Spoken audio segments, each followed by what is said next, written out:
Hey everybody, welcome back to Bookish Days. I'm Brad, your Sunday, and this week's topic is favorite villains. And I have compiled a list of my top 5 favorite villains in YA literature, so I'm just going to go ahead and get started. So number 5 on my list would be the killer from 10. Of course, I will not tell you who the killer is because then that would ruin the entire book.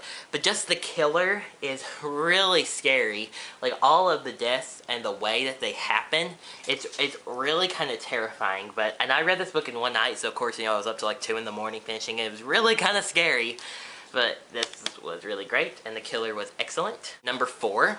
The Lady in Plum from The Peculiar by Stephen Bachman. She's kind of like Umbridge from Harry Potter. I mean, she's just, like, she's evil for no reason, kind of. Like, she's just so cruel and mean, and yet I loved her. But Lady in Plum is fantastic. Like, she's really, really scary.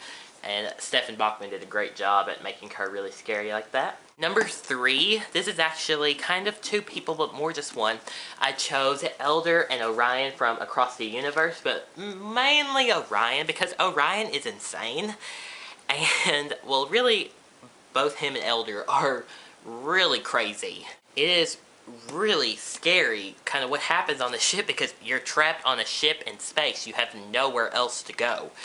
But this was really, really great, and the villains were excellent. Now, my next one is from The Hunger Games by Suzanne Collins, and I know maybe some of you are thinking, oh, he's going to say President Snow, or crap, is his name Seneca? I feel so bad, I should know it, but that's a weird name anyway, sorry. But that's not who I chose as my favorite villain. I chose as my favorite villain in The Hunger Games as Cato. Cato is, again, crazy.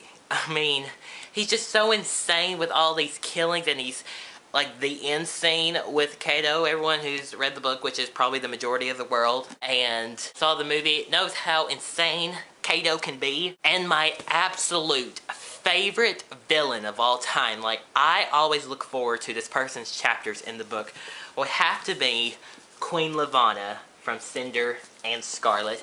She is just out there, and she's insane, and I don't know what's going on with her, but I absolutely love her and her chapters. She's just so wicked and brutal and horrible and mean, and yet she's fantastic. And just her, kind of her character, not really development, because she doesn't develop, like, she's still evil in each book, but just the way that she evolves into even more of a monster, and the way Marissa Meyer did that, it was great. And I love Queen Lavanna, and I cannot wait to see her again in Crest and Winter. So what are some of your favorite villains? I would love to know, so leave them down in the comments, and I will see you next week here on Bookish Days with our next topic, and happy reading.